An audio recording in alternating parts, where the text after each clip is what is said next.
Hello, everybody, and welcome back to the channel. I'm 7177 here, and today we're going to install Steam Command. We are going to log in anonymously. We're going to download the 7 Days to Die server. Then we're going to install the Darkness Fall mod. We're going to cover server configuration, and then we will briefly talk about ports and port forwarding. As always, please remember to like, comment, subscribe if you like this video, and if you want to keep seeing more. There will also be timestamps below if you want to skip around and see, but I do recommend watching probably the whole video for the first time at least.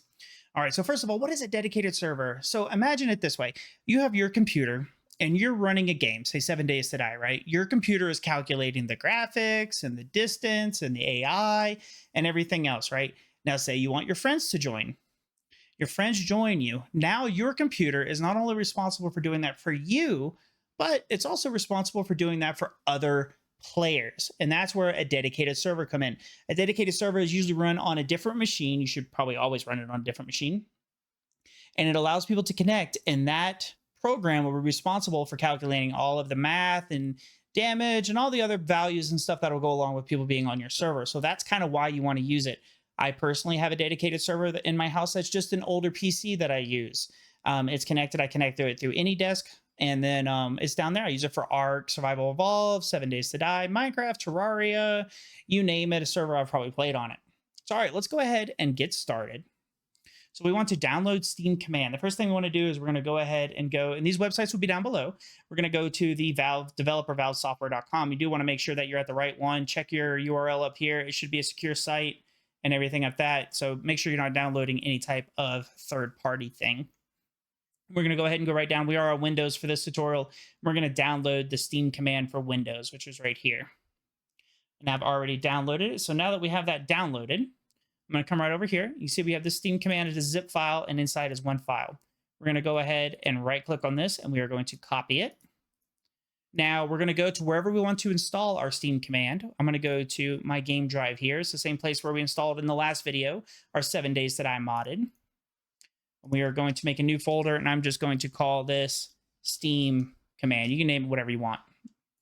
We are going to paste that Steam command file in here. So we're going to run this, and it's going to go ahead and download all the things needed. And what Steam Command really does is it allows us to access Steam and Valve through a command window and not have to actually have the whole GUI with Steam and here's your games for sale and all that other stuff. So let's go ahead and get started. We have the Steam Command here. We're going to run it. We can see here that it is going to download all of the updates, and then it's going to start installing all the files. So we'll be back as soon as this is done. Excellent. Steam has done finished installing Steam Command here, as we can see. Now, we can close this window down, or we can continue to keep doing things with it. So what we're going to do is we're going to type in login, and then we're going to type in anonymous.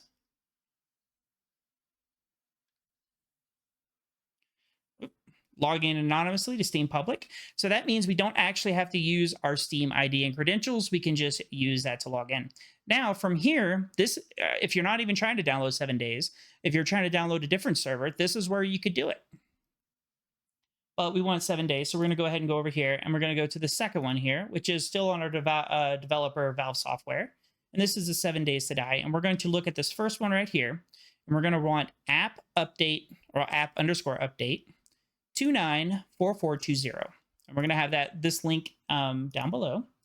So we're going to go ahead and paste, or did it not go through? Let's try that one more time. We'll do that. Copy. Oh. Paste. There we go. We'll hit enter, and it's going to go ahead and now set up and download the 7 Days to Die server and get ready to go. So sometimes this varies for different things. It'll just have like server files. Sometimes it'll have basically like the entire game in there. But if you were to want to play the game, you have to connect to Steam. With this, as long as you're running the server, you don't have to. So we'll be right back as soon as this is done. All right, 7 Days Dies is finished downloading. As you can see here, it went ahead and did the download process, and then it verified. Now, if we say later on in the future, our mod has updated, the server has, the game has updated, we want to push an update, we'll run that same app update command again, and it will verify our files versus the Steam files and then update them. Always recommend making a backup of your world just in case. So now that that's done, we're going to go ahead and just type in quit and hit enter. All right. So now we can see here we have Steam apps, common, 7 days to die, dedicated server. And we have all of this. Here we are. So this comes with some basic mods in here by TFP. Web server, map rendering, command extensions. I don't really particularly want any of that because we're going to install other mods. So I'm going to get rid of that. And then now you can see here, this is similar to what our 7 days to die files look like, but now we have this server file right here. So we're going to go down to our downloads. If you're not familiar on how to get the Darkness Falls or whatever mod you're doing, I specifically covered Darkness Falls in a previous video. I have that one linked below as well. So if you want to watch that, go ahead and take a look. So we're going to we'll actually just go ahead and open this. We're just going to copy these mods here. We're going to go ahead and go back. And this is our 7 days to die dedicated. And we are going to paste. And we'll be right back as soon as this is done transferring. All right, our mods just finished transferring over. Now, technically, we are ready to go. Now, we haven't configured any type of the server configs, or we haven't talked about port forwarding, but if you are already done with all that, you are already ready to go. But let's go ahead and move forward. We're going to, well, first let's take a look at our mods folder. You can see here we have all this stuff. This is the same thing that you would run for your single player world as well. You just transfer it all in there. Now we're going to go ahead and move into server config. Let's go ahead and open this. I recommend Notepad++, but you can use whatever file you want. Okay, so server name here at the very top is what your server will show up on the dashboard basically when you load the game. So we'll just change this to whatever. Wolf Test is fine. TE, we're going to be fancy with it and use the 3, I guess. And the server description is if you were hosting a public server or something like that, you could write that to whatever you want it to be. I just leave it the same. Now, you do want to set a password unless you're setting an open server, but I recommend with this game, it's not really friendly with a whole bunch of people. I've only played really up to 5. I know some people play larger, but you know, it's depending on what you're using it for. But I recommend a password. We're just going to use 1, 2, 3, 4, 5. Okay, so networking, server port. 26900 is the default port. I do not recommend changing this because it can mess with the way that Steam will see your game and it might not show up. So I highly recommend leaving that port as it is. Do not change it. Server visibility will be 2. That means it's going to be showing up. Since you're running dedicated and you're logged in anonymously, if you use 1, it might not show up. So just leave it as 2. Steam network you can leave. Now the server max world transfer speed and kilobytes per second, it's set to 512. This is only when the players first join for the very first time and they have to download the world is how fast they can download it. I've increased this and decreased it. I didn't see much of a change. I just leave it as it is now. Okay, for slots, server max player count. This is only if you're trying to host like basically a public server. If you're doing a private server, you know, unless you're going more than 8, you don't have to change these values. Server reserved is certain, depending on what you have the slots or the permission set to, they can always get in even if it's above 8. And then the same down here for admin. But I leave all that the same because I only play with like 3 or 4 people. Admin interfaces, if you're trying to do, which I'm not going to cover in this, but if you're trying to do like telnet or a different type of connection to it, and you don't just like remote into the computer itself, you're trying to exit through a web dash, you would deal with this, but that's not going to be covered in this video. Now, admin file name, your server admin, this is located where your save file is. You would have to add that. You can just Google it, or you can see it on the link that I sent in on how to add server admins. Now, the EAC enabled easy anti-cheat, we're going to turn this to false because Darkness Falls and mods and stuff in general need that disabled. We don't want to load that. And then the max chunks per player, uncovered chunks per player. If you're just playing with private server with some friends, you can leave this alone. I guess this would matter more on a big server because it's saving a lot of memory, but you can leave it as it is. Gameplay world. Now, if you have so say we're playing Darkness Falls and we go to our mods and we go to Darkness Falls core, and we go to worlds, and say we wanted to use one of these custom maps that are already pre-generated, right? So they're already in there, they're pre-generated. Or if you pre-generate your own on single player, which I'm going to do a separate video on, and what are some good server settings for that. So stay tuned if you're interested in that. But you would change that server name to one of these. So say we have defaults Navis Gang. So we're just going to go ahead and hit F2. We're going to copy that.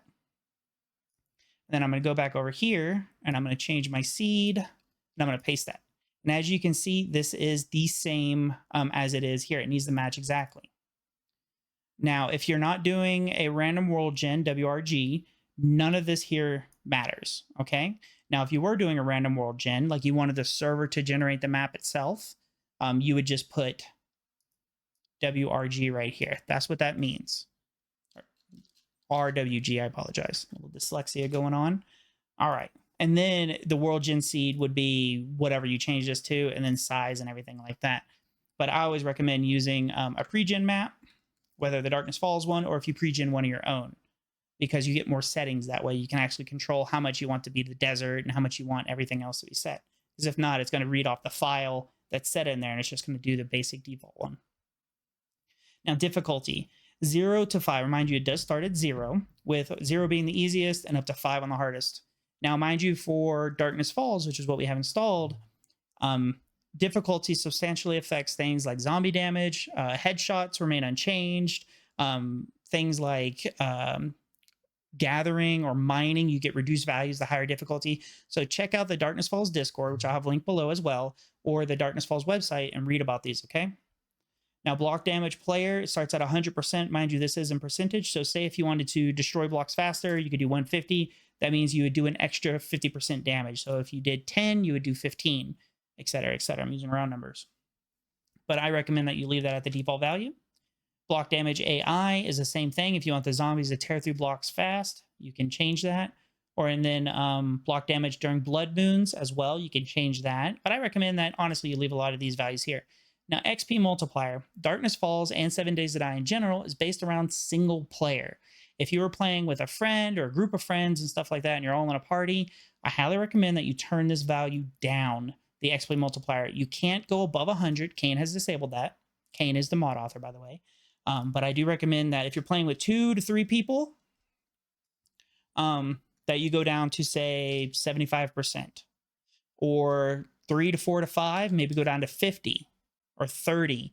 Kind of gauge it. That'll keep you, because you're getting basically extra XP for all these other players that are playing, and you're killing things a lot quicker and stuff like that. So it'll keep the game, the beginning, more difficult, but it'll keep the game from steamrolling and suddenly you're seeing demons at, you know, day 20 because you're way over leveled. Now, player safe zone, you can just leave those values. They don't matter a whole lot. Build create is if you want cheat mode on or off by default, and you don't have to be an admin, so I just leave it as false. Now, day-night length, the default is 60. So 60 minutes in real time is one 24-hour period. So day 1, day 2, day 3, day 4, etc. Now, I recommend that, especially if you're new to the game, you leave this at the default value, 60. And then, of course, that'll be 18 hours of in-game time for your daylight length. And that means your nighttime is going to be the remaining 6 hours. Okay? Which gives you roughly like 10 to 15 minutes, depending on what you have your settings on. I recommend you leave that as a default. Some people like to go to like 75, or some people like to turn this to 20. They only have shorter nights. It just depends on what type of difficulty you're looking for. Drop on death. This is another thing. If you are a new player, I would actually recommend changing this down to 0. So when you die, you drop nothing.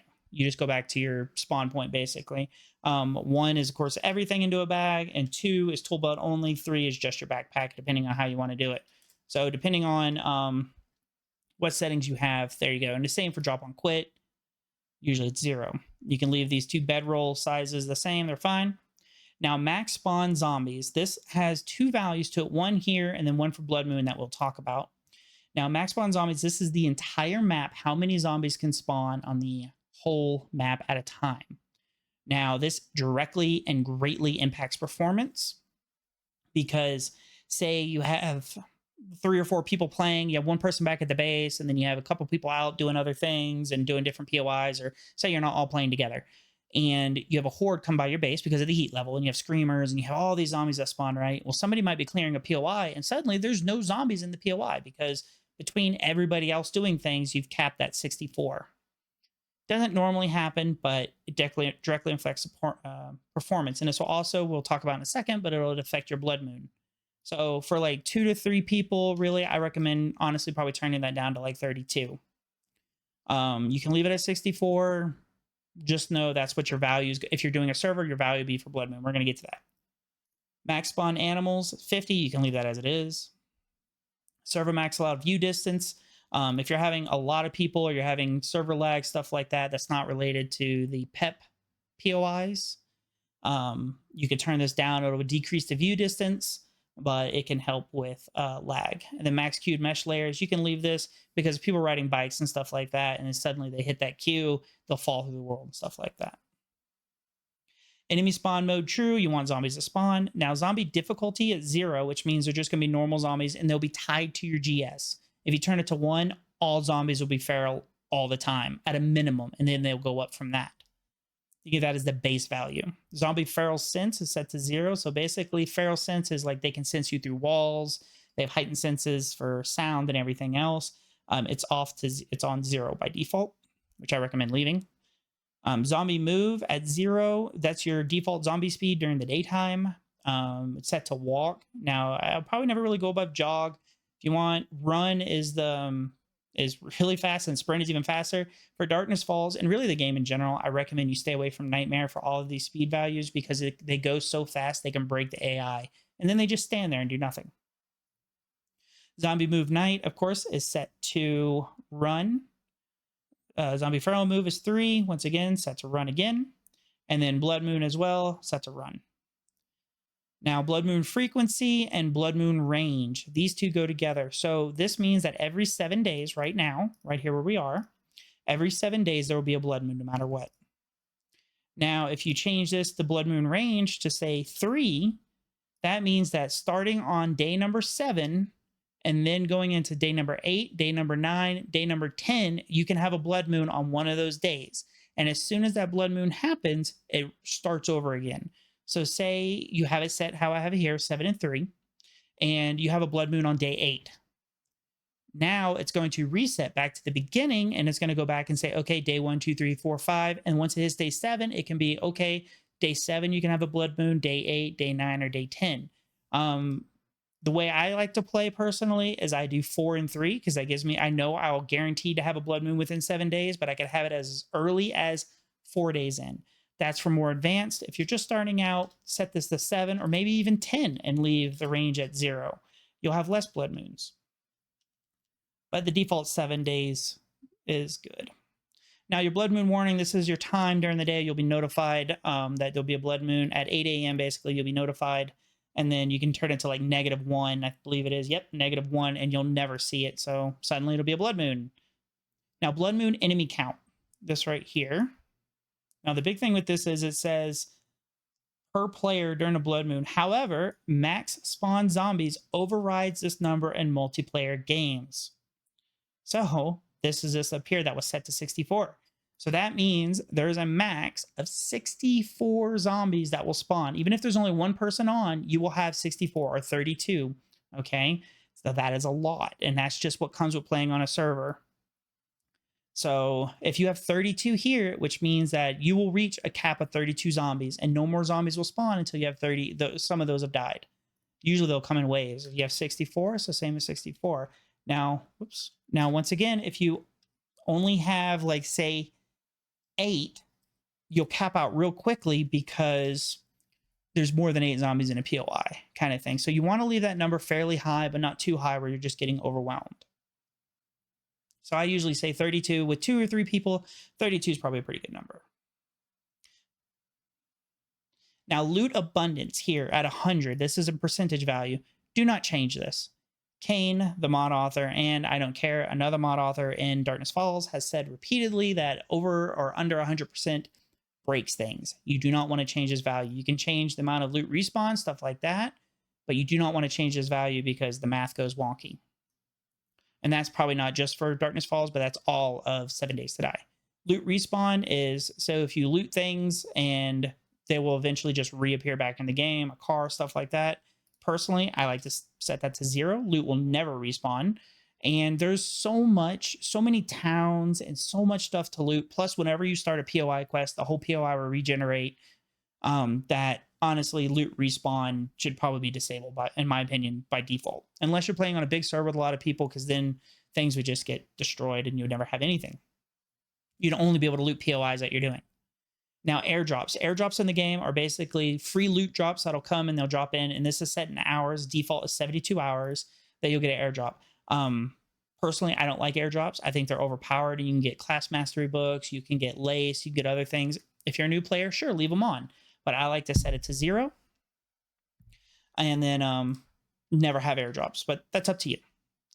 Player share kill range. So if you're playing on a server and you're playing with like a buddy, your friend, you know, whatever it is, and they want to go off and do a POI, but you're back in your base and you're making things and doing all this other stuff, and he's out clearing POIs and killing tons of zombies, you're not going to get any experience for that. Now, if you want to stay pretty much around the same level, I recommend that you just turn this number to something obscene, like 30,000 or anything like that. Basically means that anywhere out there on the map, you'll get the experience for them killing zombies, and vice versa. If a horde comes by the base and you're being base mom and making food and all that, and you're killing zombies over there, that will allow you to stay pretty much at the same level. And we're going to talk about experience here in a second too. So player killing mode is set to 3, which is kill everyone. I set this personally to 0 because you're going to shoot your friends in the back. And I don't really recommend it. I think PvP on this game is kind of bad, personally. Okay, so land claim count is 3. Is how many land claim boxes you can have. Land claim size is 41. That's just basically how big your land claim size will be. Land claim dead zone is blocks apart. And then land claim expiry time, of course, 7 days, real world days. And land claim decay mode depends how fast it'll decay. So this is all for like PvP, kind of like Ark, doing stuff if you want to take over people's bases and take their stuff or whatever. I recommend just leaving all that default. Now, dynamic mesh here enabled true, dynamic mesh claim only true. Leave all these as they are, leave your Twitch settings, leave all that other stuff, okay? Now, I did talk about experience here, multiplier XP. So if you have more people, you turn that down, and that allows you to still get, you know, your 30,000 kill range and still get that, but not over level too much. Because if you have one of those people who don't really have a building class, like say they're a hunter or something, and they're out just killing things or whatever it is, or security, they're not laborer or farmer, so they're not having to worry about building or their farm. They're going to really quickly outpace you in levels, but you want to account for that up here, once again, with your XP multiplier by turning that up or down. And that's kind of why we set it at 50 or 25 or whatever have you, is because of this value over here. That way somebody's not super over leveled. So, all right, guys, that's going to wrap up server config. Next up, we're going to move on to port forwarding.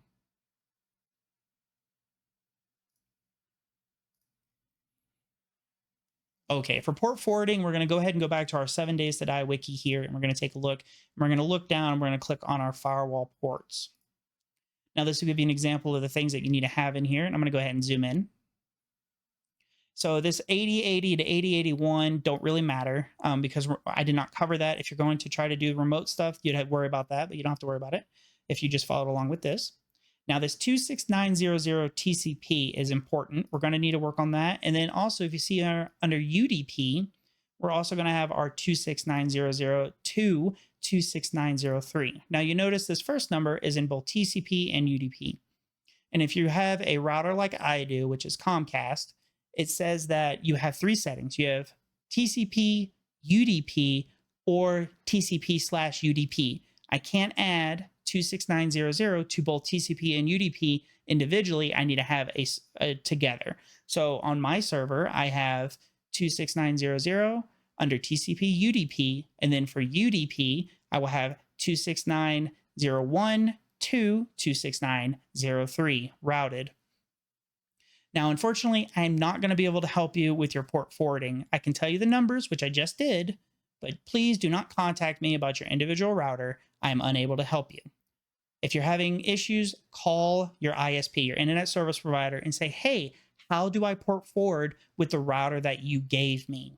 Now, if you have a third-party router that you bought from wherever, what store, Walmart, Amazon, whatever, look at their directions. I guarantee you that they have it out there, but there are way too many routers for me to walk you through all of them. And if you contact me, I'm not going to be able to help you, okay?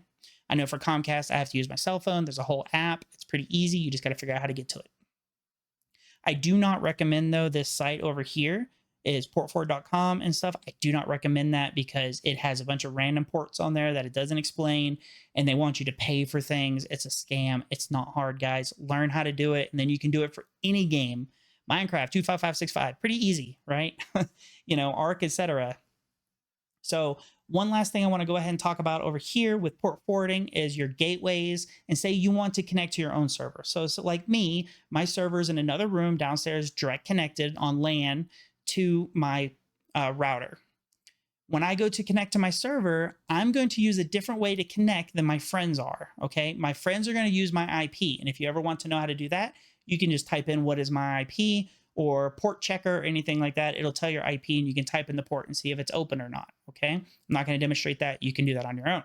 Now, for your gateway or whatever it is, every gateway will assign a internal IP address, and then you have your external. Your external is what your friends will use. Your internal is what you use. So whether it's 192 or it's 127, I know for Cox Cable, it all starts with a 10. So it's a 10.0.0.101, 102, 103, 104, 105. So when I go to join my server, I type that in. The IP will be 10.0.0.105 or whatever it is that your router will give you, because it'll assign an internal IP address, okay? Your friends will use your external IP, which is what you can see is what is my IP address. So I hope that makes sense. You can ask me brief questions, stuff like that, if you have anything about that. But once again, I can't help you with your individual port forwarding. Please do not ask me. All right, now that we have that done, let's go ahead and go back to our server here and let's run it, and we will see everything go ahead and pop up. So we're going to use this now that we've already done our server config. Let's save it because we forgot to save. Let's save and close it. And we're going to go to start dedicated. We're actually not going to use this app right here. We're going to hit start dedicated right here. And it's going to load two windows. There's our first window, which is just saying that it has not found a file. Oops. And then it's going to load this one. This is the actual server. And it'll say here that this will go ahead and close. You can press any key. It's running in the background. You may close this. And this is the dedicated server itself. You can see here, everything's loading up. Darkness Falls, since I don't have the map or I don't have other things loaded, it's going to take a little bit of time. It's the first load. It loads pretty, it takes a little bit of time, but typically once you have already loaded your server for the first time and you're rebooting it or doing whatever, it loads within like 2 minutes or so. I do recommend that Darkness Falls servers get a restart probably every 4 to 6 hours of heavy playtime, because a lot of garbage does build up. It doesn't matter your PC. It doesn't matter how awesome your server is. It matters that the game code kind of sucks. Let's just be real, guys. So this will go ahead and load up. And once it gets done to the very end, it'll say that it has initiated on IP, etc., etc., etc., and we are good to go. All right, guys, I hope you enjoy this video. It was a pleasure of mine to make it for y'all. If you have any questions, please leave them down below. Don't forget to like, comment, subscribe. I do appreciate all the support and feedback. Thank you so much, and I'll see you back next time.